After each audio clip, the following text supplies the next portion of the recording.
It took me some time to get to the place that you wanted me to be. I know it was never you. I just needed to work on me. it was important for you. But now I'm I completely agree with you. I should have done more. Straight up to the code. I do like you a whole lot. If you were to give me another chance, I promise this wouldn't happen again. No miscommunication, no non-communication. I promise. I would never make... Ooh, baby. Hey, guys, and welcome to Little Black Book. I got something on my beard? No, it's cool. It's just saying. Welcome to Little Black Book Night 1, guys. We're talking to you guys about Ashely, and we're breaking down the situation with her that happened on this episode recently. But I wanted to go much more deeper and hopefully help some people about this subject, right? Because the topic we're talking about here is being unhealed, overcorrecting, and I probably should have added also an overreaction. Your overreactions, your overcorrections can come from your overreactions, right?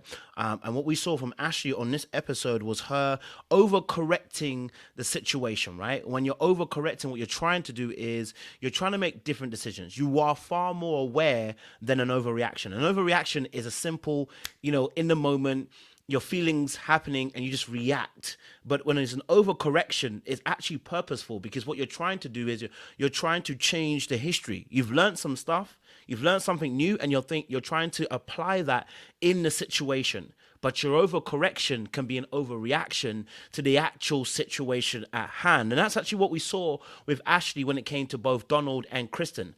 I want to be very honest with you. I don't think either of them were great for her anyway, right?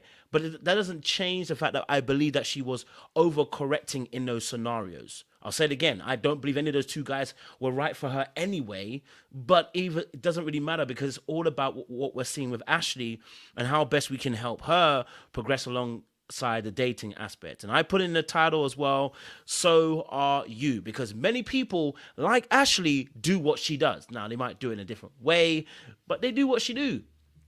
They've learned something. They said, no, it's not going to be me again. I'm not going to be the one. You're not going to play me. You're not going to do me dirty. And what they don't realize is they're going to overcorrect in relationships.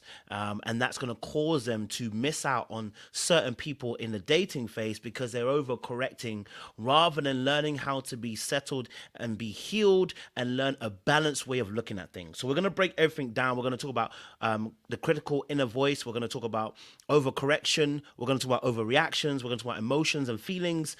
And we're going to talk about obviously discerning, and we're talking about how we can overcome those things as well on the next 50 or so minutes of this particular episode. As always, I will chop this up as well, make it a bit more smaller, so you guys can obviously have more bite-sized aspects to this conversation. So if you are new to the channel, do me the most massive favor you can do, which is like it, you share, and you subscribe to the channel. And for those of you who are returnees, you already know what it is, baby. You got the minerals. Yes, on this side of the internet, we like to have real deep, educated, entertaining conversations. And we're trying to get to 100K. So listen, help me, help you, help me, okay? By subscribing to the channel if you haven't done so. If you haven't done it already, subscribe to the channel. All right, okay? Leave a comment in the chat if you're live, and if you're watching a replay, leave a comment in the comment section letting us know your thoughts and your feelings about what we've spoken about on today's episode as well, okay? Don't forget, we've got a Patreon, and that means you can join our Discord. Click the link down below in the description box and join our Patreon. And finally, if you haven't done so, you should know that we also have our merchandise. I like to carry my hat because it's getting cold these days. Mineral Gang, grab yours as well. There's a link down below in the description box as well. Go to the shop, buy your merchandise. All right, cool. Let's get into this conversation, because I think there's a lot to get through in the next 50 or so minutes, and there's some real deep things that we can begin to unravel and unpack in the next 50 or so minutes. Let's get into it. I want to go to my notes first and foremost, and let's talk about it. But I want to just play a bit more of this clip for you guys as well. Because Ashely obviously sent Donald home, and I don't think it was necessarily the wrong choice at all. I just think it was an overcorrection. Let's go. Make you cry. I would never do you wrong. It's not happening again. In my past, I've been the type of woman to make excuses for people treating me a certain way. And I have to learn from this, Donald. I can't keep making the same mistakes and getting the same results. All right, cool. So as you just heard there, I think that's the most critical piece of information you're going to hear as well when it comes to this conversation, right? As you heard quite correctly, she said, in the past, I've allowed people to walk all over me and, and let me put myself last, and I've made that mistake several times over. what I'm doing right now is I'm changing that aspect. And that's actually essentially what the overcorrection is that you're learning that in the past I did X, Y, and Z. Today I'm going to do something different. But the problem with an overcorrection is that because you haven't found your balance yet, you go completely to the other side and you overcorrect your mistakes of the past because you're trying not to repeat what you've done previously. And that's where Ashely is. And the reason why I call it an overcorrection is because of what actually happened. This is situation. All that happened was there was a miscommunication in the interaction of dating. The brother, she texted him, he texted her back 3 different times, and it didn't go through. And for the next 2 days, she sat there wondering why he hadn't texted her, right? And then when she came to the bowling alley and saw him, and then, you know, quite correctly questioned him about why he hadn't messaged her, again, no problem with that. He then said, hey, hold on. I actually did message you. I messaged you on 3 different times, right? And it didn't go through it, which is really weird. She said, let me see your phone. She had the evidence right in front of her, and the phone was presented to her. She saw the text and saw it hadn't gone through. Now, the next step would have been, oh, I thought, you know what? Let's let it go. It's stupid. It's silly. You know what I mean? Like, we're going to leave it as it is, right? I made a mistake. I thought you didn't message me, but it's good to see that you did, right? So let's move forward. Let's enjoy our date. Let's go bowling, you know, et cetera, right? All right. So at that point, all right, you know, it was a simple case of there was a mistake with the phone. The message didn't go through. Let's leave it there and then move forward with a date. Instead, what happened was then she went forward with the attack because she had already committed herself to a narrative. Now, this is really important. I want you to understand this. When you commit yourself to a narrative, it can be very difficult to sway yourself away from that narrative. Let me put a little title on there so you guys know what we're talking about today, right? Committing yourself to a narrative. All right? This is what makes dating, relationships, marriage, anything to that sort very hard. Committing to a narrative, okay? And what that essentially means, and you're going to see it come across the screen, committing to a narrative, what that essentially means is this. When you commit to a narrative, you already have a story in your head that is beginning to play to tell you how you should act. It usually stems from an experience, and you've heard me say this before.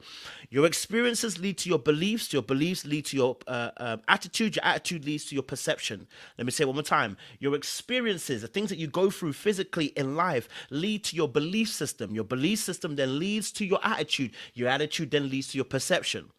And when you commit to a narrative, it is because there has been an experience of the past, and then you formulate certain beliefs from that experience that informs then your attitude towards future stuff, and then how you perceive future stuff. So you got this particular equation. Your perception and your attitude are what you are going to perceive in the present and in the future. When you deal with your beliefs and your experiences, they are dealing with your past. And so what you realize is when you commit to a narrative, what you're really essentially saying is this: something happened to me in the past. Something's happened to me in the past. And now we're in the future and something similar has happened. My mind remembers that past experience. And what I'm going to do is I'm going to change the narrative of the past. So let me give an example. For instance, Ashely's situation, right? In her situation, the brother texted her, but she didn't realize he texted her. But in her head, what she heard was, he doesn't want me. He's rejecting me. And I've been made a fool before in my past experience, i.e. Alex and his family. They've made a fool of me, and I didn't listen to my intuition, and I didn't listen to people around me the last time. So on this occasion, I believe that he's rejecting me. Let me get ahead of the devil. There's actually nothing wrong with that, because our brain is trying to tell us, learn from your mistakes, right? There's actually nothing necessarily wrong with that. Because your brain is telling you, your consciousness, your subconsciousness is telling you, we are going to learn from those painful experiences and we're going to make different decisions. The question is whether the decision is coming from a place of balance or coming from a place of pain and hurt. And that's where it gets tricky. So with Ashely's situation, right, the pain of the past leads a narrative of, I'm not wanted, I'm being rejected. And then it connects with this future, also this present situation where she's gone through where he hasn't texted her, and she's gonna reiterate the narrative. Oh, I must be getting rejected, I must not be liked again. If that's the case, now let me hop off the train because last time I didn't do that. And because last time I didn't do that, I got hurt. So I'm gonna have to change the narrative. I'm gonna have to stick to that narrative but do something different. So in her head, it's locked in as you don't want me, right? And I remember the past, I got hurt. So now when she comes to have a conversation with Donald, all right, and you can we'll play a little bit more. So you can see. I'm moving into a new direction, and whether that direction is with someone else is really a direction for me. Understood. This is devastating for me. You ready to go? Yeah. Now, it gets to a point. It gets to a point where, for her, she is now addressing something, and he's like not text her back, or she feels like he hasn't texted her back. She has to commit to this narrative that she's been rejected so that she can do a different action and say, I'm going to hop off. And if she hops off, what's going to happen is I've done something different. Therefore, I'm not going to get the same result. Right? I've hopped off that action of the past where I just allowed it to happen. I'm doing something different. It all comes from fear, which actually leads to control. We all want to be able to do it. This is the reality of life, right? We don't want to be hurt again. We're protecting ourselves. So when you commit to that narrative of this is just like the last time, without considering the nuances, you're going to do something that's going to be what I call an overcorrection, right? When you commit to a narrative without considering are there different nuances to this situation, you are going to probably overcorrect. And so in that point now, she goes to overcorrect because this situation is blown up. All because the brother you said, oh, he could have called me. So because she wanted to commit to the narrative that he didn't want her and that he must not really want her because he would have done everything in his power to talk to her, I want to be very honest. She didn't consider the nuance. The nuance is this: I don't freaking know you. You're not my girl. You're not my wife. You're not my woman. If I have that commitment in place already, I will do everything above and beyond to make sure that I'm communicating with you because you're my partner. But we're in a dating phase. I hardly know you. And also you're dating other people too. What you're asking me to do is go well above and beyond than what I should do in the position that I'm actually in. If you message me and I message you back, and I message you once, I message you twice, I message you 3 times, it doesn't happen, I'm not obligated to come and now call you. Right? I'm in no obligation to now start to come and call you. But because she's committed to the narrative that he must not really want her, and if he did, he would do everything in his power, she then had to go, well, why didn't you call me? Right? It's 2023. You could have called me. It doesn't matter if it's 1993 or 2023. If someone has texted you back 3 times and it hasn't gone through, you know what? I'm going to be honest with you. Yeah, you can call if you want to call. I'm not going to say I'm going to be against it. But you kind of you can easily fall into a line of looking beggy. You could easily fall into a line of not reading the signs. You can easily fall into a line of you're too persistent, right? Do you not read what's going on? Do you not read the room? It can easily fall into that situation, right? So now it's a miscommunication between the two of them. If she is somebody who had a good balance, what would have happened was she would have said, you know what, it's funny that we just miscommunicated here. We missed each other and moved on. Instead, she did it 2 or 3 times where she poked him passively, aggressively and made jokes because really and truly, she was still hurt. And rather than just saying, hey, I'm not going to lie to you, I'm actually still hurt by the situation. I know it wasn't your fault, but I'm still hurt by it. So give me a bit of time to recover and let's move forward. She couldn't do that. Right? Because the pain was still lingering because the present moment pain is linking back to the past pain that hasn't been healed yet. And so now she's going to let you know that she's hurt by she's going to let you know what she's hurt without saying she's hurt. Right? And it's okay to explain how you feel. We're not mad at that. Don't be ever afraid to explain how you feel. What I'm saying is the overcorrection turned into an overreaction because we didn't slow down. Ooh, I don't want to go too deep too quickly, but we're going to get there, right? But the overreaction happened because we weren't willing to slow down. We had already committed to the what? Narrative. Turn to your neighbor and say, you've committed to the narrative. When you commit to the narrative, it doesn't matter what the other people do, because you've committed to that narrative. You're going to stick to your action that you're going to do, right? The moment he didn't text her, she was always going to come to that bowling alley regardless of what he said. Even if the meteorite fell from the sky, she was going to commit to that narrative, right? Even if she committed, even if a meteorite had fallen from the sky and hit where she was, right? She would have still committed to the narrative, because that is what's keeping her safe. Right? When you commit to a narrative, it's what brings safety. Because what you realize is this: it's easier then for me to cut you off, because if I now know the narrative, I know how to react to that narrative. Oh, the last time I told myself, if they do this again, I'm a nuke it. So when you commit to a narrative, it's easier to commit to the narrative, because then I don't have to change and adapt in the moment.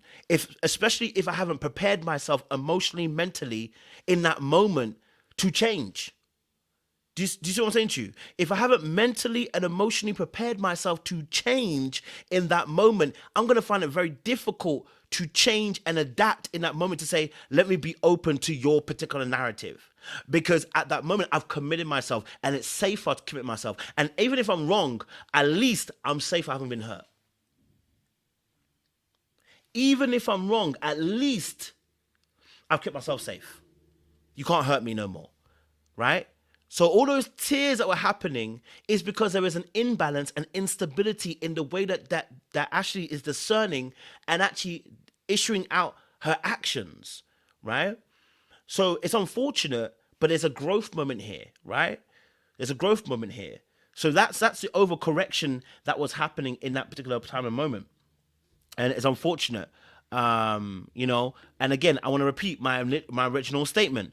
I'm not saying that Donald was the right person for the job at all. What I am saying is, it's Ashley's action that I'm looking at. I'll say it again. It doesn't matter that Donald, whether I believe he was a great candidate or not. I personally don't think he was the right person for Ashley. Neither do I think Kristen was the right person for her. But the reality of the situation is, it wasn't about them. It was about Ashley's actual reaction to the situation and how she handled it, right? And that's what was happening, because what she was dealing with is the critical inner voice. Okay? All right? So after that narrative, the critical inner voice. Okay? Dealing with the critical inner voice. Okay? Dealing with the critical inner voice. All right? The critical inner voice is, let me read out my notes. The critical inner voice is... The critical inner voice is a well-integrated pattern of destructive thoughts toward ourselves and others. The nagging voices or thoughts that make up this internalized dialogue are at the root of much of our self-destructive and malapedative behavior. These negative thoughts affect us by undermining our positive feelings about ourselves and others and fostering self-criticism, inwardness, distrust, self-denial, addictions, and a retreat from goal-directed activities. I'll read the first part again. The critical inner voice is a well-integrated pattern of destructive thoughts towards ourselves and others. The nagging voices or thoughts that make up this internalized dialogue are at the root of much of our self-destructive, malapedative behavior. In a sense, the critical inner voice is based oftentimes through our experiences. Things that we've experienced through either what we've gone through or what we've seen or what we've heard. And these begin to formulate a voice inside of your head. Everybody has a critical inner voice. Okay? Everybody's got one, right? Everybody's got a critical inner voice that they deal with. And that critical inner voice, what it does is it forms a monologue. It forms a movie. It formulates conversation in your mind about situations that you're currently in. And so, for instance, for Ashely dealing with Donald and having to let him go, the critical inner voice would have been telling her, baby, we got it wrong last time. We ain't about to get it wrong again. and you was a fool last time, and you was an idiot last time, and you was stupid last time, and you was silly last time, and you was all sorts of names, your critical inner voice will start telling you negative things about you. It will start saying you ain't good enough. You're not worthy. You're not loved. You're not cared for. Look how they treated you. They treat you because you ain't valuable. And the critical inner voice, it stems from your past experiences. Remember the equation I gave you guys earlier on. Experience, belief, attitude, perception. The experience and the belief are very powerful tools. Though they are things of the past, they are things that affect our future and our present. So the experiences we go through, for instance, if you're somebody who has been mistreated in the past, has been dealt with badly, has been devalued, has been looked upon as something not of worth, then guess what's going to happen? Even when you get older, you're going to hear that critical inner voice speaking to you. The voice of your mum and your dad, what they've said to you, is going to come back up in the future and begin to speak into your life as an adult. This is why the Bible says there's life and there is death in the tongue. This is why the Bible says there is life and death in the tongue. And I love a scripture in James 3 because it kind of highlights something about the tongue and the power of the tongue and how it can hinder and be destructive. I love reading from James 3 in the Bible because it just really kind of just reflects what it says. And I'm reading from the NLT. It says James 3 verse 7 says, people can tame all kinds of animals, birds, reptiles, and fish, but no one can tame the tongue. It is restless and evil and full of deadly poison. I'll read that last part again. It says, the tongue is, but no one can tame the tongue. It is restless, it is evil, and it's full of deadly poison. I want you to understand something about poison. Poison doesn't have to kill you straight away, right? That is your experiences, the words that people have said to you. They don't have to kill you straight away. Poison like that kills you slowly over time. Slowly over time. And so the words that have been negative and destructive and critical of you, either by your experiences, what you've heard, seen, and felt, they begin to formulate as a deadly band that start to speak to you and tell you, hey, remember when your dad said you weren't good? Remember when your dad said that you're selfish? Remember when your mom said to you that you will never make it? Remember when your uncle told you you will never amount to anything? Remember when your brother told you you'll never marry? Remember when... So all those words that people keep saying, okay, all right, they come up later on. And they come up and they begin to formulate what we call strongholds. Thank you. That was what I was going to say. They begin to formulate verbal strongholds, mental strongholds. And this is why when Corinthians says that our weapons of our warfare are not carnal, but they are mighty for the pulling down. Let me not misquote. I want to quote it properly. I was going to misquote, and I said, hey, I don't like misquoting. So I want, someone who's not Christian won't be here, won't watch it, hasn't read the Bible. They want to misquote them. They're going to quote somebody else. Okay, but 2 Corinthians 10, I believe it's 10 verse 4, if I remember quickly. Okay, yeah. Oh, fantastic. So 2 Corinthians 10 verse 4 says, we use God's mighty weapons, not worldly weapons, to knock down the strongholds of human reasoning and destroy false arguments. But let me put it in a different version, because I like my KJV in this example, you know what I mean? Like, on this occasion. So, for though we walk in the flesh, we do not war after the flesh. For the weapons of our warfare are not carnal, but mighty through God to the pulling down of strongholds, casting down imaginations, which are where? And every high thing that exalteth itself against the knowledge, where's knowledge? Of God, and bring into captivity every thought, where's the thoughts? To the obedience of Christ. I want you to understand something, that we are fighting things that we often cannot see, but they come up later on in relationships with friends, family, and loved ones, romantic loved ones that we're in, right? And so the Bible talks about how we war against the enemy in some shape or form, but it's warring against the mind. And so taking this principle of what it says in 2 Corinthians 10 verse 4, it says again, for we walk in the flesh, but do not war against the flesh. For the weapons of our warfare are not carnal, but mighty through God to pulling down of strongholds. First thing, strongholds in the mind, fortified areas which are made sure are strong and cannot be easily overtaken. That is parts of your mind where you have had experiences and had people speak into your life where it's become strongholds in your mind.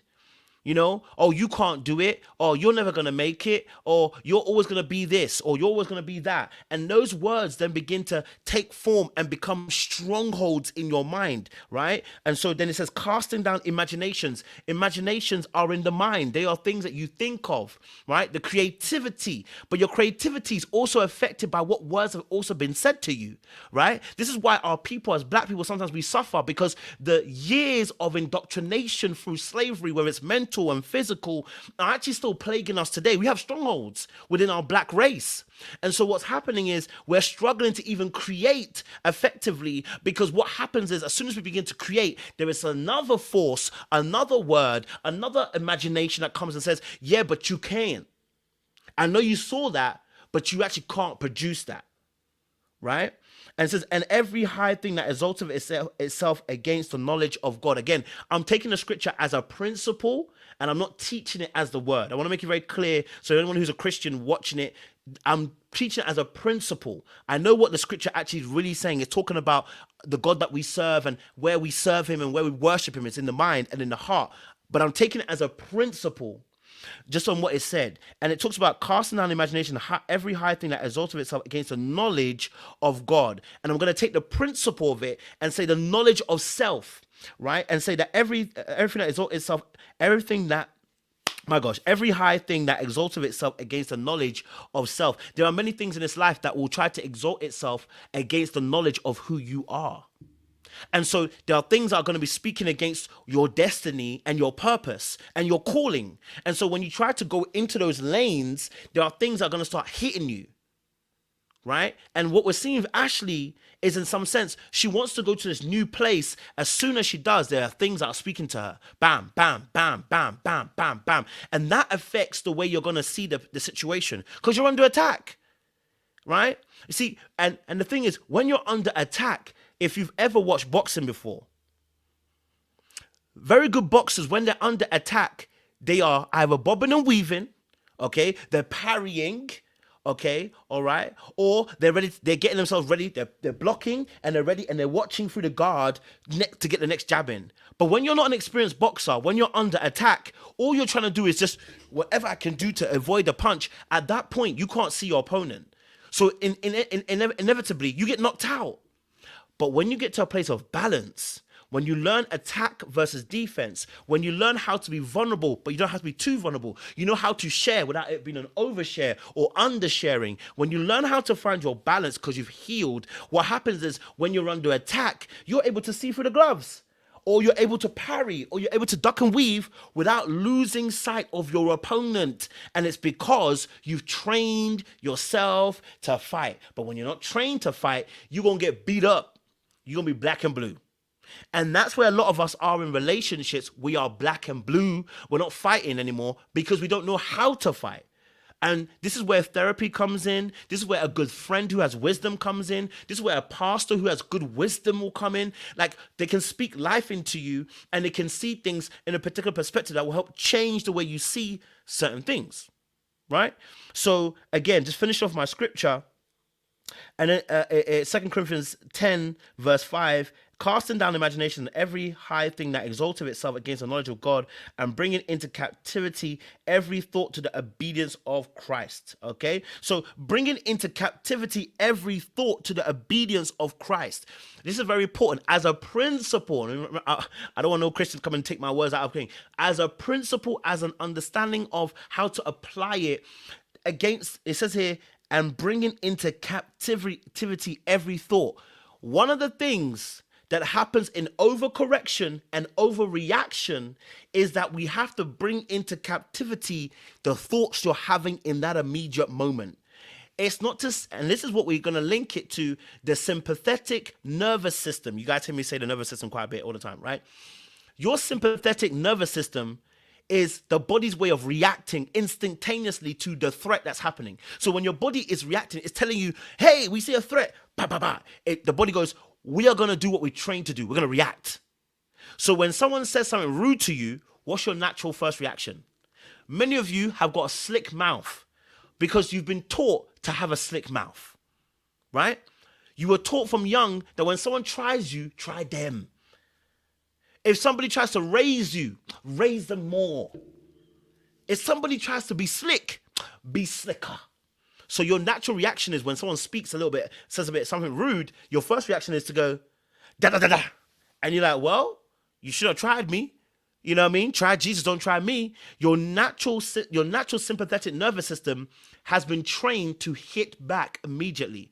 The problem with that is when you do hit back immediately, it actually doesn't solve your issue. It doesn't solve your issue. In the long run, it doesn't solve your issue, right? If we're talking about having a healthy relationship, it doesn't solve your issue. All it means is you learn how to react or you learn how to attack, and then the other person's completely paralyzed. But if you're in a relationship, a loving relationship, and your first thing is to attack straight away, guess what's going to happen? That relationship ain't going to last very long. Yeah? It won't last very long, right? So it's important to understand we've got to bring into captivity every thought we're having. So in that immediate moment, one of the ways to bring healing to yourself is that when something happens, you don't react immediately.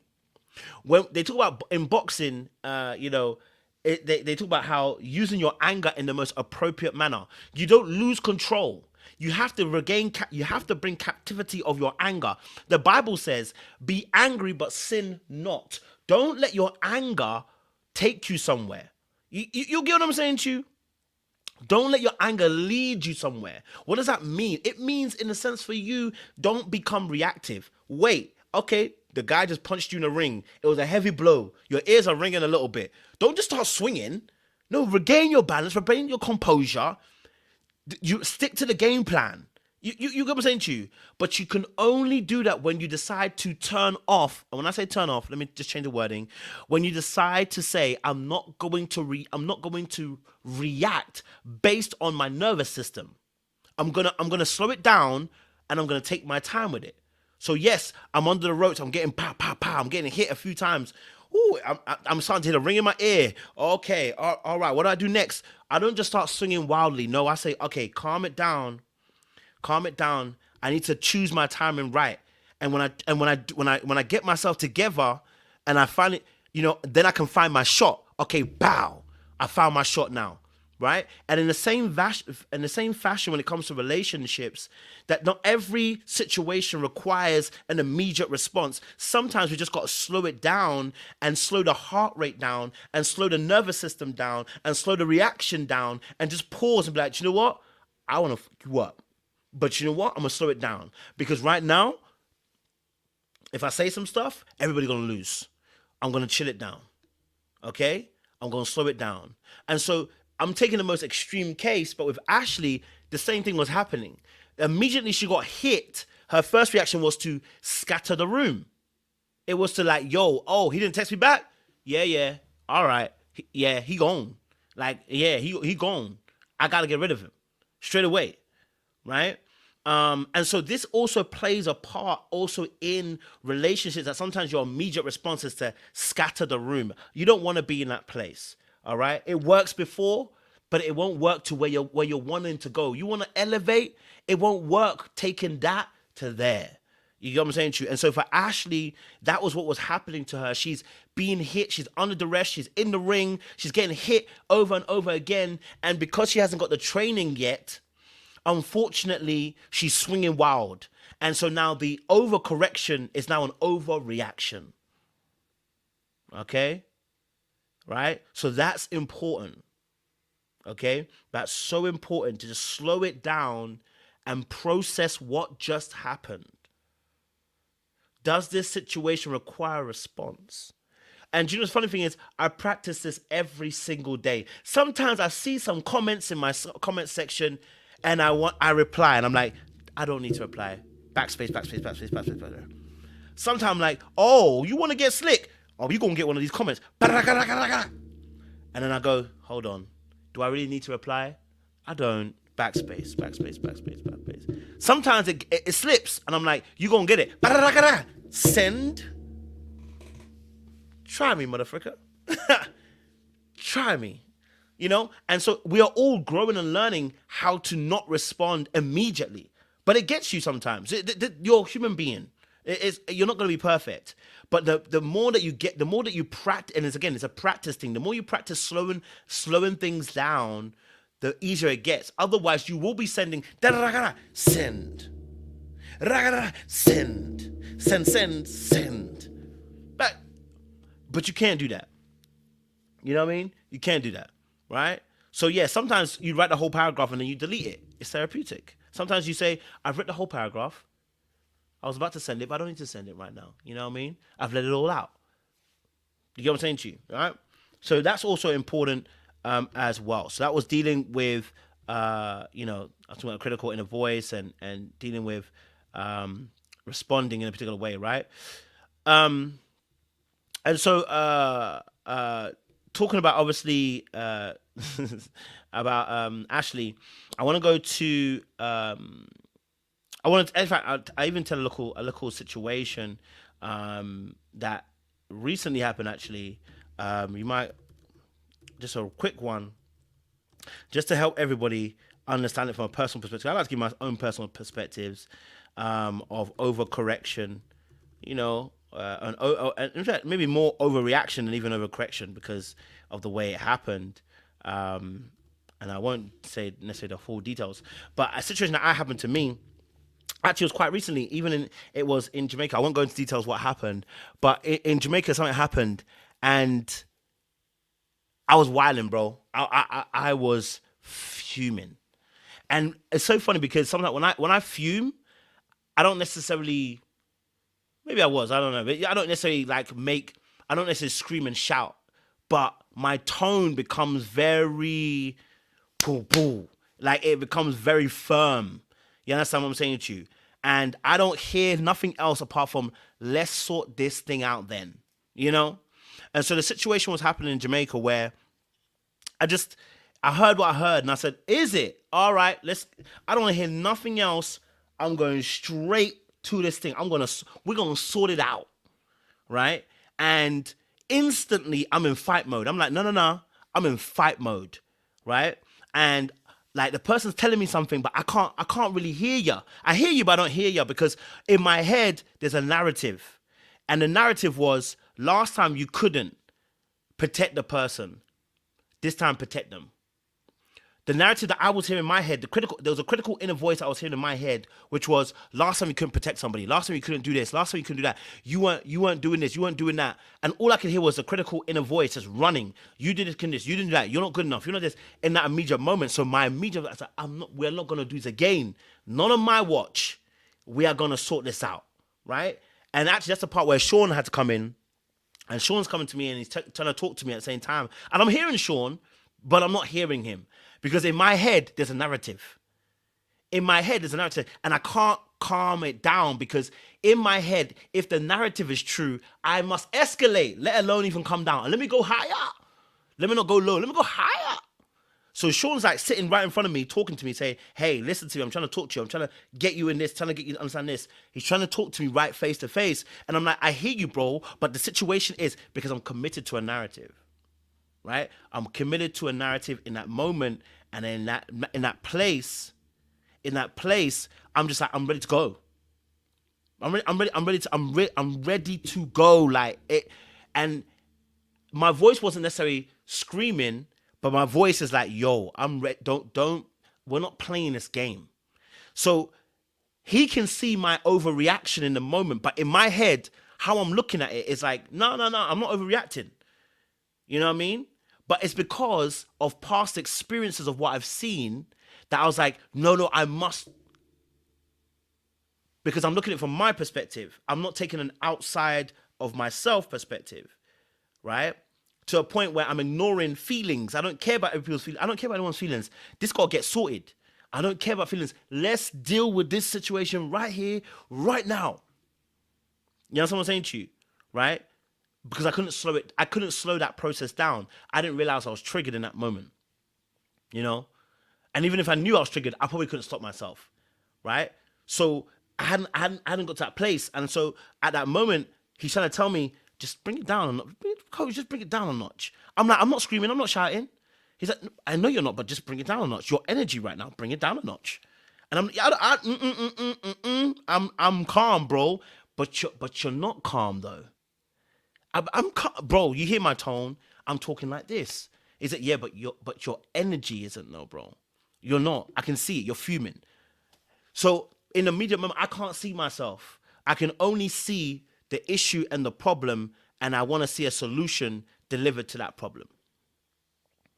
You get what I'm saying to you? So when that is happening, all you're seeing is the processes running. You're trying to sort out the past in the present. Okay? That's all I was trying to see. I can see the past running again. I said, I'm not going to be in that situation. I'm going to change the present. Right? So in that moment, I couldn't come out of that place. You know what I mean? I couldn't come out of that place. Eventually, I managed to when Sean's always talking to me and stuff, right? So I'm saying that because I could hear the critical inner voice. I could see the past and the experience, but the emotion was so overwhelming in that moment that I didn't slow myself down. I didn't apply the training that I've been applying. Because in that moment, I'd committed myself to that narrative. I'm right, and I must do what must be done, right? Rather than just slowing it down and at least reasoning for a little while first before making a decision, right? In my head, I committed to the narrative, and I was going to make a decision, and I didn't want nothing to sway me. So there's nothing that he's saying that's going to change that perspective because I'm not open to it. I'm committed to a narrative. And when you're in that space and committed to a narrative, you are going to probably more than likely overreact or overcorrect. You see what I'm saying to you, right? So there's a way to handle things. There's a way to go about things, a way to sort out things. And rather than running straight into it head first, we just got to learn how to keep a level head and cool. You know what I mean? So at that moment, the programming didn't come through. It was trying to, but I had so committed myself to the emotion and the narrative, I couldn't change it, right? So that's just a little story time just to help people understand that perspective as well, all right? Let me put my points up here. Okay. Let me bring this part because this part was Ashley as well. So there was another section with Ashley. Okay. Let's bring this on the screen. Girl, What? we live together. You already know she gonna That's tell what me. the street said? That's the streets is talking. Streets said that? How was that? How do you feel was dating cool. multiple women, beautiful women in the house? It was cool. She was cool. Like a person. Listen, if you watch Ashley's eyes in the situation, she's already committed to the narrative, right? Unfortunately, what's happening is, what's happening here is that Zadia's told Ashley something, right? We don't know exactly what she told her, but she's told her something like he was smiling in her face and just couldn't say anything or whatever. What we saw on the show. Personally, I think she made the right choice. In the end, she made the right choice, right? So in the end, no harm, no foul on the choice being made. But how we made it is really important because if the method is wrong, tomorrow you'll make the same decision again, but your method will be wrong, so the decision will be wrong. Today we got lucky. The decision is right, but the method is wrong. And so in this situation, she made the right choice because I believe the brother wasn't going to be happy with her. The nails, the exciting behavior, he weren't really being all the way 100% true. Now, I think she was a better prospect than Zadia for him. But the reality was, when we saw him with Zadia, he didn't really say anything either, but he was mad taken aback by her beauty to the point where he lost words, right? And then when we heard him speaking with Ashley, he was questioning about her nails affecting the past. And I was like, yeah, well, he doesn't like the nails situation. I don't think he likes the overtop behavior. He gonna have a problem, okay? right? Now, it's not about him, though. It's about her. Yeah, and then, yes, he did low-key call her crazy because the energy she was giving was too much for him. So now we got a situation where Ashley's going to get the right answer.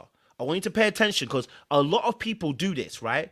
They get the right answer, but the method is wrong, which is, you know what? You may win more than you lose, but you won't win long-term. You may win more than you lose, but you won't win long-term. What that means is when you get into a healthy relationship, because your method is wrong, you're going to destroy a healthy relationship. You may be able to eradicate people before they get into your life and remove toxic people from your life. But because the method is wrong, when you deal with somebody who you love, you will destroy a relationship. That's what's key. In the way that Ashley dealt with the gentleman, she was way too quick to try and bring the Zadia situation in about you like to date multiple people, da-da-da-da-da, and without really hearing his narrative first. She hadn't heard his story. She hadn't heard anything. Just like the Donald situation, she already made up her mind before she got there. Right? He already made up his mind to get there. So when she got there, she had to commit again once more to the narrative. Right? You can have a look. We'll have a little watch. Here you go. Personality. It's okay. No complaints. No complaints? I mean, No complaints. Okay. But you were better. That's why we're here. Yeah, so That's why I we're had a much better time with you. good. Okay. I didn't know what happened with you and Zadia. I know everyone's a great catch, so I'm like, hey, You keep bringing Zadia. I have to. 'Cause Why? you went on the date. Okay. No. Now, Ashley didn't need to keep bringing up Zadia because Zadia was on a date. Yes. I mean, he didn't want to go on a date. He didn't say, let me see Zadia. Zadia had to choose him, or production put them on a date together. She's acting as if he chose Zadia to go on a date with. You know what I'm saying to you, right? He didn't choose to go on a date with Zadia. He was put on a date with Zadia. And that's the unfortunate thing that happened. But for Ashley, she's going to read it as it's purposeful. And the reason why she's going to read it as purposeful is because, again, the pain and the hurt from the past is starting to resurface itself in the situation. Okay? It's starting to resurface itself in the situation. Okay? All right? And so seeing that, seeing that, I was like, okay, we're trying to recorrect our situation. We're trying to recorrect the past. And the reason why she's trying to recorrect the past, because again, in the past, she found herself being the home. She's not trying to be the what? Best friend home girl. What was the last thing she said at the end? Which if you watch that clip, you'll see.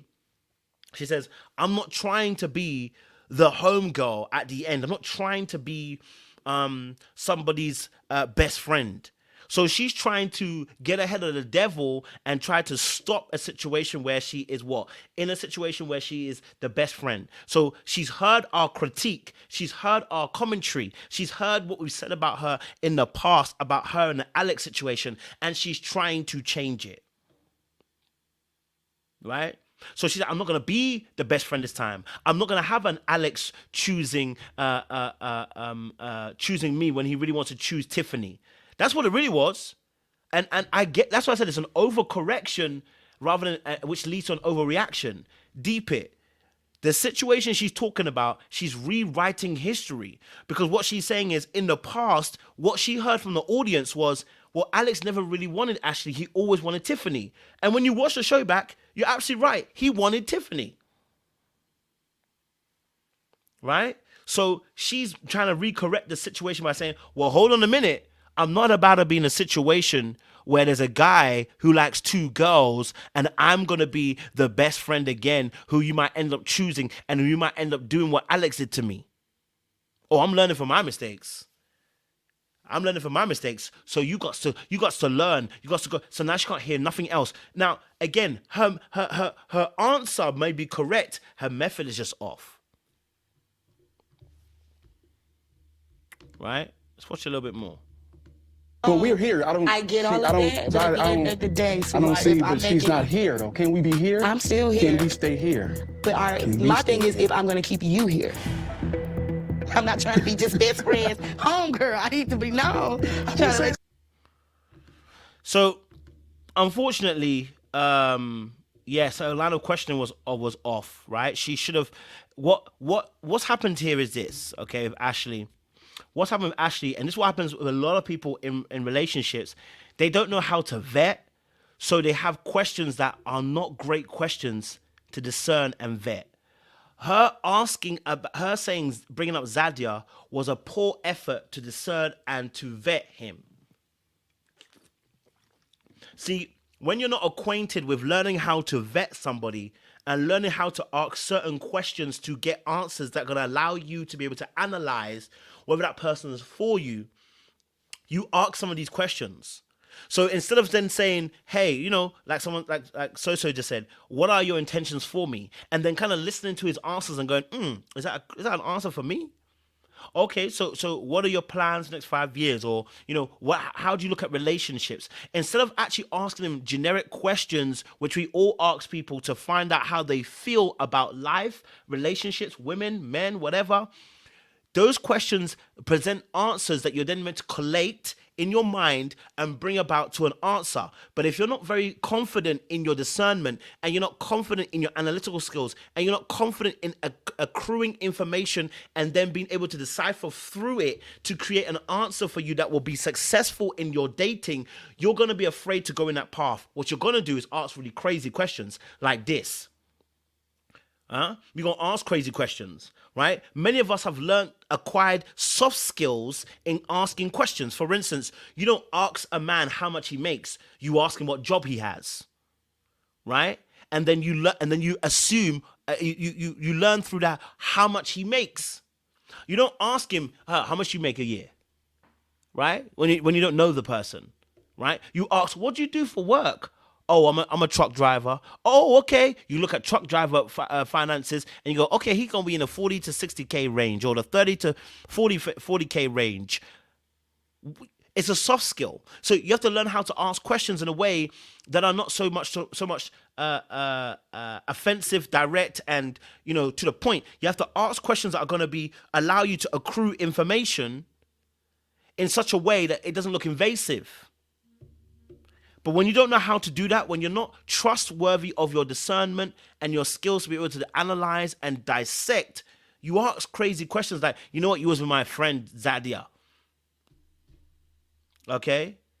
You was my friend Zadia, and you know, how do you feel? And she asked a question, how do you feel about dating two people at once? But you've already asked Zadia, you've already spoke to him about Zadia. If you'd asked him at the very beginning, how do you feel about dating multiple people? What's your perspective on that? Right?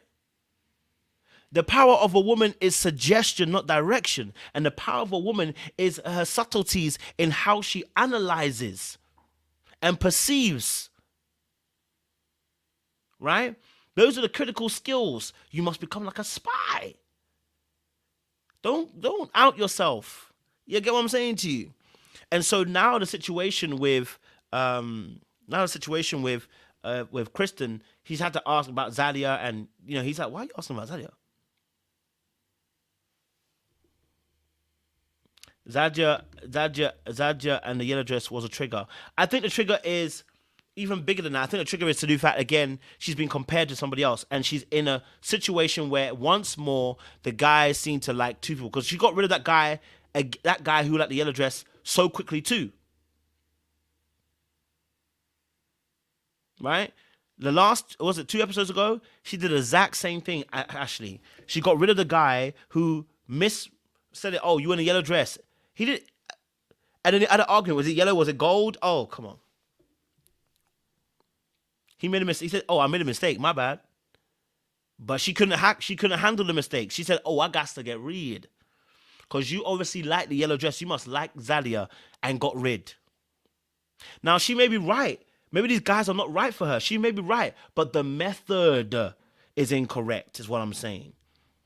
Okay? All right? And so right there, it's going back to the very first trigger, which is the comparison between herself and Tiffany. And if you want to go further along, this is probably in her childhood of not feeling special, not feeling loved, not feeling like the number one, not feeling valued, not feeling like the one and only thing. And so now when you're coming into relationships, you want to feel like the one and only thing, but it's so heavy, your need to feel like that, your need to be validated in such a place that you're going to what? Overcorrect and overreact. Okay? All right? So now, so now the situation gets to this point. So we'll just play it a little bit as well. You know, I'm making moves. We didn't talk about any of this on our first date. We didn't bring up relationships. Nothing whatsoever. It was just genuine. It was just genuine. I enjoy our energy. So we cool. We enjoying each other's company. So you're not listening. So this is See, so she was saying, oh, you know, we were enjoying each other's company. We never spoke about relationships. We never spoke about none of this. We never spoke about that, blah, blah, blah. And he's like, okay, so it was cool then. We were vibes in, right? It was so good. We didn't have to mention any of those key things. We were vibes in. But she's like, no, you're not listening. Because why is she saying that? Because she wants to make a point. She's got a point in her head that she must make. Okay? You know? All right? So, comparison's a thief of joy. That's what I'm going to say to you. Comparison will be the thief of joy. Okay? And that insecurity that Ashely has, it's going to always ruin relationships because you can't even bring your man around none of your girls because you're afraid that they're going to like them or they're going to look at them and want them. Right? You're going to be looking at it. Why are you looking at her butt for? Why are you looking at her face for? Why are you smiling when... You're going to be one of those people. You don't want to be in that space, babe. Right? You don't want to be in that space. Okay? All right? Yes, she has to realize she has to realize her power and realize that she's got it. You know? exclusive. That's it. It's okay to choose other people. That's the world. But in my world right now, you're on my roster. So do I need to dismiss you or do I need to keep you? All I'm saying is, are we being you gonna be cool or am I gonna sit on the sideline and watch you work? So you know it says, you know, are we gonna be cool or am I gonna watch you on the sideline and watch you work? Well, no one said you have to watch on the sideline and watch you work. You don't have to be. I mean, surely you had a conversation with Zadia. Does she even want him? Does she even want him? Yeah, does Zadia even want him? So even you making this kind of power move, I don't think even Zadia even wants him. So it's really a waste because Zadia doesn't even want the guy. You see what I'm saying to you? So there's no point having this kind of energy, right? But again, once more, because again, she's trying to overcorrect. We're in that situation, okay? All right. So my time is up because I said I'll do an hour. What I will do is I'll drop a video on, I'll drop a video, another video by end of by either today or tomorrow, and I'll just kind of like wrap up some things because I want to talk about some other things around this, but I don't want to do it in this time. But I'll talk about how to heal as well. So like normally I talk about the fight and flight and all that stuff, but we need to talk about how to do that. How do we begin that journey of healing from those places? Because it's all well and good pointing it out, but how do we heal from those situations as well? So, I'm gonna leave it there as well.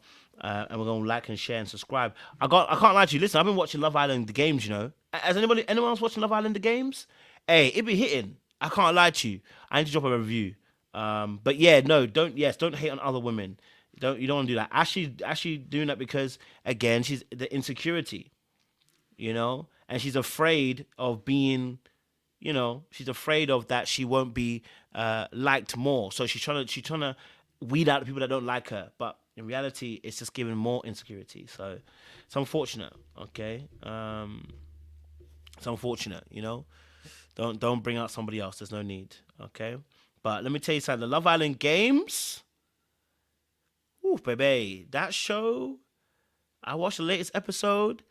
Now, Johnny, with Sally's situation, that nigga, man. He knows they hadn't spoken, and he came in there and lips his ex.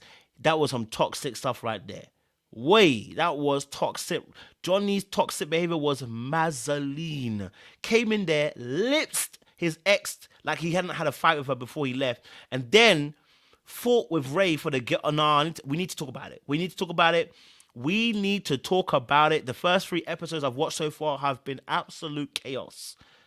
But I don't know if you guys are getting more episodes. I've only got episode 3, so I don't know if they're showing it every day or whatever. But I've only got up to episode 3 so far on Love Island Games. So let me see if there's a 4th episode. There might be a 4th episode already, because I didn't see it yesterday. But the episodes so far, they are crazy. I'm telling you, baby. Ooh, baby. They are doing... Okay, only 3 episodes so far, I see. There's not a 4th one yet. So, Oh, I haven't even seen that. I haven't even seen it. They put Bronte's ex as well. I didn't even see that. I haven't even seen that. We're gonna talk about it. In fact, let me do a live today, man. We'll talk about it because that is the right there, man. I love Love Island games. They're putting on bits, as well. Except Saturday or Friday. Okay, cool. All right, that's cool then. We're good. All right, cool. Love you and leave you guys, and we'll talk in a bit as well. Much appreciation. Be easy.